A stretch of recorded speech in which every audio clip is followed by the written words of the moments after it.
सगळ्यात एक नंबर पाहिजे पकवाज, 2 नंबर पाहिजे टाळ, टाळकरी आणि ऐकणारी तेवढी कडक पाहिजे. ही जुना जमाना झाला. ध्यान देऊ नाही का? माझा आवाज येतोय ना तुम्हाला? दादा बेस राहू द्या जरा. हा जुना जमाना झाला. आता याच्यात एक गोष्ट आणखीन ऍड झाली, त्याला सिस्टीम असं म्हणते. सिस्टीम म्हणजे काय माहिती का? अख्खी पोर दिसायला चांगली आहे, फक्त नाकात गेली. करतान का तुमच्या पोराला? तुमचं जाऊ द्या, आता झाले 2-2 समजा. करतान का? नाही. का बरं? सगळं चांगलं आहे महाराज, नाक नाही. जसं नाकाशिवाय पोरे तसं सिस्टीम शिवाय कीर्तन. आता विठ्ठल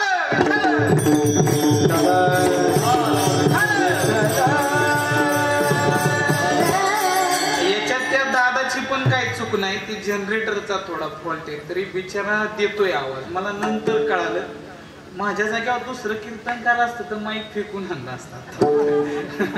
पण तरी सुद्धा बिचाऱ्यांनी एवढे सुंदर सिस्टीम लावले, एवढे छान पखवाज आहेत, एवढे छान टाळकरी आहेत. याच्यामध्ये मला बऱ्यापैकी ओळखणारे पण आता कपडे बदलल्यामुळे न ओळखणारे असे बरेच आहेत. माझ्यावरती प्रेम करणारे नाना असतील, दादा असतील, अण्णा असतील. तुम्ही ज्यांना अण्णा म्हणता, आम्ही त्यांना काळे साहेब म्हणतो. असे असणारे त्रिशूल महाराजांचे, सोपान महाराजांचे पिताश्री असतील. इथले सर्व सप्ताह कमिटी असेल, तुम्ही सर्व ग्रामस्थ असाल, तुम्ही सर्व आणि आपण एवढ्या जणांचा मिळून जुळून आलेला हा योगायोग. विठ्ठल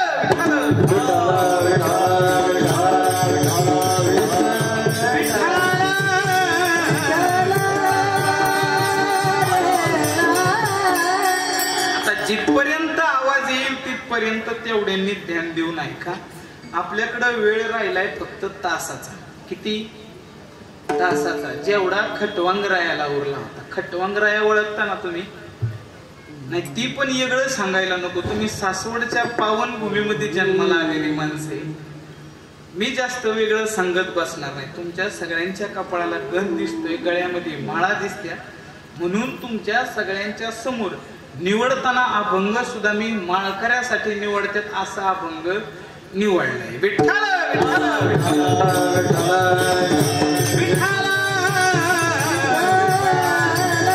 आता मी कीर्तन करत असताना ध्यानात ठेवा, मी तुम्हाला ज्ञानी विद्वान असं गृहीत धरून पुढचं कीर्तन करतोय. तर तसं असल्यासारखं तुम्ही पण ध्यान देऊन ऐकायचं. ध्यानात ठेवा. अभंग तुकोबरायांचा आहे, 4 चरणाचा आहे. लिहिलाय कुणी अभंग? लक्षात ठेवा. जगदवंदनीय जगद्गुरु, जगातील तिसरे आणि महाराष्ट्रातील पहिले जगद्गुरु असणारे. बघा बरं का, ध्यान देऊ नाही का? जगात 3 जगद्गुरु होऊन गेले. किती जगद्गुरु होऊन गेले? अंगा असं तुम्ही जरा बोलत जायचं काना. दादा पास द्या अजून थोडासा. तुम्ही बोलत जायचं, मी पण बोलणार ना. आपण दोघांनी मिळून करायचं काय? गोंधळ. कीर्तन ऐकताय. हा, आपण दोघांनी मिळून करायचं, त्याला म्हणायचं कीर्तन. हा, कुठे आलो होतो मी? म्हणा कीर्तनात. ध्यान देऊन ऐकायचं. जगात 3 जगद्गुरु होऊन गेले. 1 कृष्ण मुंदे जगद्गुरु, भगवान श्री कृष्ण 1 नंबरचे जगद्गुरु. 2 नंबरला दुसरे जगद्गुरु होऊन गेले, त्यांचं नाव आदि शंकराचार्य. लक्ष देऊन ऐकायचं. माझं चुकलं तर मला सांगितलं तरी चालत. कीर्तन संपल्यावर इथे तर वर लगेच उठायचं नाही कोणी. हा, 2 नंबरचे जगद्गुरु होऊन गेले, ज्यांना सांगितलं जातं आदि शंकराचार्य. 2 नंबरचे जगद्गुरु. आणि 3 नंबरचे जगद्गुरु ज्यांचा गाथा पंचम वेद मानला जातो, असे श्रीमंत साधू जगदवंदनीय जगद्गुरु तुकोबराय यांचा 4 चरणाचा माणसाच्या देहाला आल्याच्या नंतर काय करावं याविषयी विस्तृत विवेचन करणारा आणि गाथ्यामध्ये नसणारा अभंग तुमच्या माय बापांच्या सेवेकरता घेतला. विठ्ठल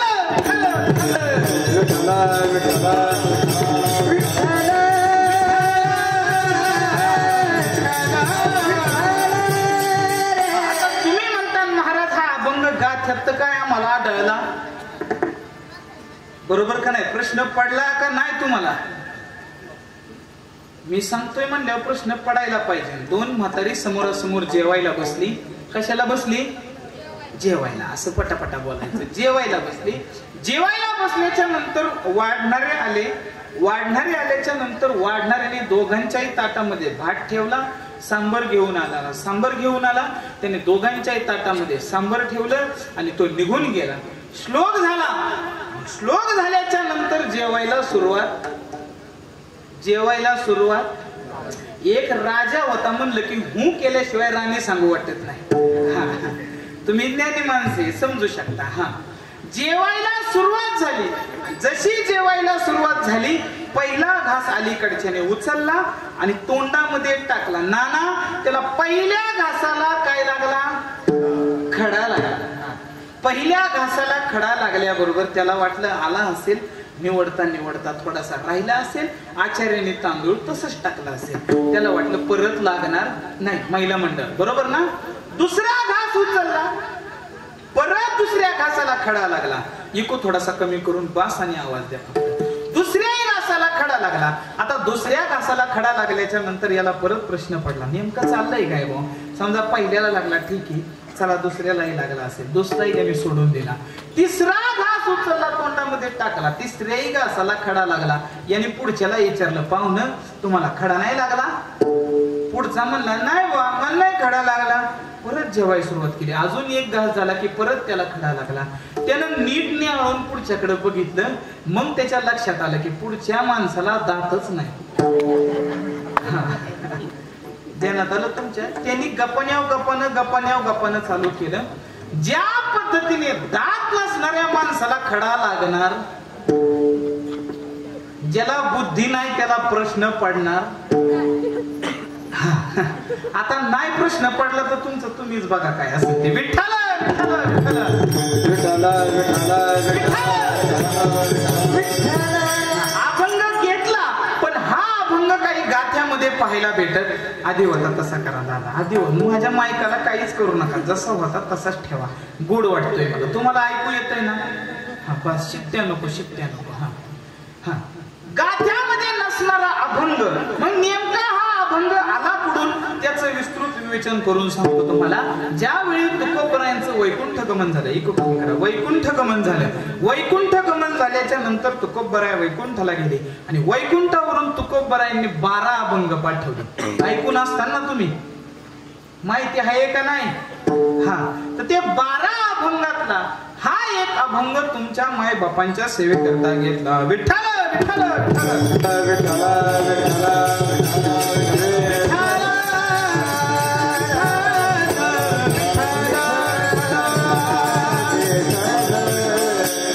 या अभंगाद्वारे तुकोबराय अतिशय सुंदर अशा प्रकारे सांगतात. ओळखारे वस्तू, सांडणारे कल्पना, नका आडराना जाऊ जणी. या माणसाच्या जन्माला आलेलाच आहात ना बाबांनो, एक लक्षात घ्या. अतिशय दुर्लभ असा माणसाचा देह आहे. तुम्हाला सगळ्यांना ज्ञात आहे. आज सप्त्याचा कितवा दिवस आहे? 5वा दिवस आहे. 4 दिवस तुम्ही कीर्तन ऐकले, एवढंच नाही तर सप्त्याचं 53 वर्ष आहे, बरोबर ना? 53 म्हणजे जवळजवळ बरीच कीर्तन तुम्ही ऐकली. मध्ये आधी वर्ष श्राद्ध वेगळं, 10वं वेगळं, वाढदिवस वेगळं आणि इतर कार्यक्रमही भरपूर वेगळे. एवढी महाराज लोक वाट लावून तुम्ही आज माझ्या समोर येऊन बसलात. वास्तविकता तुम्हाला बऱ्यापैकी परमार्थ माहीत आहे. इथं बसलेली जेवढी आहेत तेवढ्या सगळ्यांच्या गळ्यामध्ये माळा, सगळ्यांच्या गळ्यात माळा. झालं, बोंबाला आलं बोपळ्याच्या चौकात. बोला तुम्ही पण, आपलं कीर्तन लवकर उरकायचंय ना.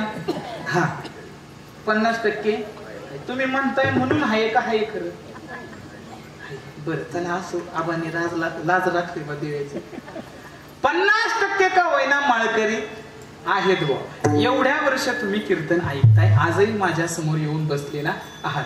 माणसाच्या जन्मामध्ये आल्याच्या नंतर काय करावं हे मी वेगळं तुम्हाला काही सांगण्यासारखं नाही, पण जे तुकोबराय मागून सांगत आले ते तुमच्यापर्यंत सांगण्याचा मी प्रयत्न करतो. तुकोबराय सांगतात, ओळखारे वस्तू, सांडणारे कल्पना, नका आडराना जाऊ जणी. इको ठेवायला थोडा. बाबांनो, या माणसाच्या देहाला आलेला आहातच ना, एक दिवस हा देह सरून जाईल. आज जरी तुम्ही माझ्या समोर बसलेला आहात, एवढं गोड जरी वाटत असेल तरी हा माहोल परत पुढच्या वर्षी आपण पाहू का नाही याची गॅरंटी इथं बसलेल्यांना नाही, नवे नवे इथं न आलेल्यांना सुद्धा नाही. कधी जावं लागेल सांगता येत नाही. अनमोल किमतीचा हा देह भेटला. मग तुकोबाराय सांगतात की बाबांनो, या देहामध्ये आल्याच्या नंतर एवढा क्षणभंगुरा असणारा हा देह, या देहामध्ये आल्याच्या नंतर काय करावं? तुकोबाराय सांगतात, ओळखारे वस्तू सांडणारे कल्पना, नका आडराना जाऊ जणी. वस्तूची ओळख करून घ्या. आता तुम्ही म्हणाल वस्तूची ओळख करून घ्या म्हणजे काय? नेमकी कशाची ओळख करून घ्या? तुकोबाराय सांगतात की बाबांनो, एक लक्षात घ्या. इथं तुम्ही जेवढे बसलेले आहात मला सांगा, तुमचा श्वास तुमचं नाक घेतं का तुम्ही घेता? मी काय म्हणतोय समजतंय ना तुम्हाला? थोडा बुद्धीला ताण द्यायचा. काय द्यायचा? ताण द्यायचा. नाक घेतं का तुम्ही घेता श्वास? नाक घेतं. तुम्ही श्वास घेत नाही, बरोबर का? जर तुम्ही श्वास घेत असता तर झोपल्यावर कुणी घेतला असता, बरोबर का? म्हणजे तुम्ही श्वास घेत नाही, श्वास नाक घेत. इथं आल्याच्या नंतर पाहायचं काम डोळे करतात का तुम्ही करता? डोळे करतात. म्हणजे तुम्ही पाहायचं काम करत नाही. डोळ्यापेक्षा सुद्धा तुम्ही वेगळेच आहात, नाकापेक्षा सुद्धा तुम्ही वेगळेच आहात. पण एक लक्षात घ्या, ज्या दिवशी तुम्ही निघून जाता त्यावेळेस डोळे ठणठणीत असतात पण पाहता येत नाही, कान ठणठणीत असतात पण ऐकता येत नाही, नाक सुद्धा ठणठणीत असतं पण श्वास चालू राहत नाही. कधी? ज्यावेळी तुम्ही निघून जाता. मग माऊली मला सांगा, एवढं तुम्ही आयुष्य जगला पण तुम्ही कोण आहे याची कधी ओळख पटली का? बोला बोला. तुम्ही ज्ञानी विद्वान माणसं आहेत म्हणून मी थोडासा जड विषय सांगतो. हेच तुकोबारायांच्या लक्षात आलं आणि वैकुंठाला गेल्याच्या नंतर सुद्धा तुमची आमची कीव आली आणि तुकोबाराय सांगतात, ओळखारे वस्तू सांडारे कल्पना, नका आडराना जाऊ जणी. जर आडरानाला जाल तर जणी जाल कोठे, बुडवा विचारी मनात आपुलिया. जर याच्या व्यतिरिक्त परमार्थ शोधायला जाल तर मग मात्र हित बुडवल्याशिवाय तुम्ही राहणार नाही. काय सांगितलं? हित बुडवल्याशिवाय तुम्ही राहणार नाही. आपल्या मनाला विचारा, आपली आपल्याला ओळख झालेली आहे का? मग तुकोबारायांना विचारलं काय केलं पाहिजे? तुकोबाराय सांगतात, आपुलिया जीवे शिवासी पहावे, आत्मसुख घ्यावे वेळोवेळा. एकच काम करा, फक्त डोळं झाका आणि आत जाण्याचा प्रयत्न करा, जे आपण आयुष्यभर करत नाही. मग तुकोबाराय हेच सांगतात, घ्यावे आत्मसुख स्वरूपी मिळावे, बुद्धी लीन व्हावे, तुका म्हणे विठ्ठल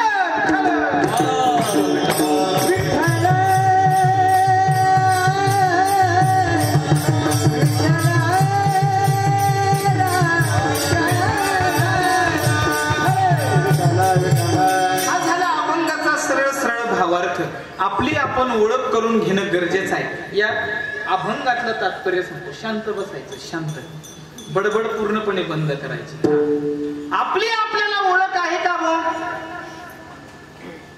बऱ्याच जणांना विचारलं पण बरेच जण म्हणले, महाराज मी मला ओळखत नाही म्हणजे काय?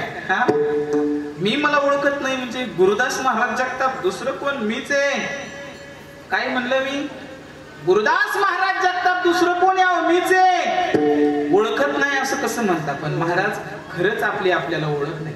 साधू संत सांगतात की जन्म गेला, हा माणसाचा देह एकदा निघून गेला की मग मात्र 84 लक्ष योनी भोगून येऊन परत माणसाचा देह भोगावा लागेल, तेव्हा आपली आपल्याला ओळख करून घ्यायची संधी भेटेल. पण ही संधी दौडू नका. नामदेवराय सांगतात, शेवटची पाळी एक मनुष्य जन्म, चुकलिया वर्म फेरा पडे. आता जर वर्म चुकलं तर जन्म मरणाच्या राहडगाडग्यामध्ये पडल्याशिवाय राहणार नाही. बाबांनो, आलेलाच आहात ना या जन्माला, योगायोगाने आलेलाच आहात ना कीर्तनाला, तर आता इथं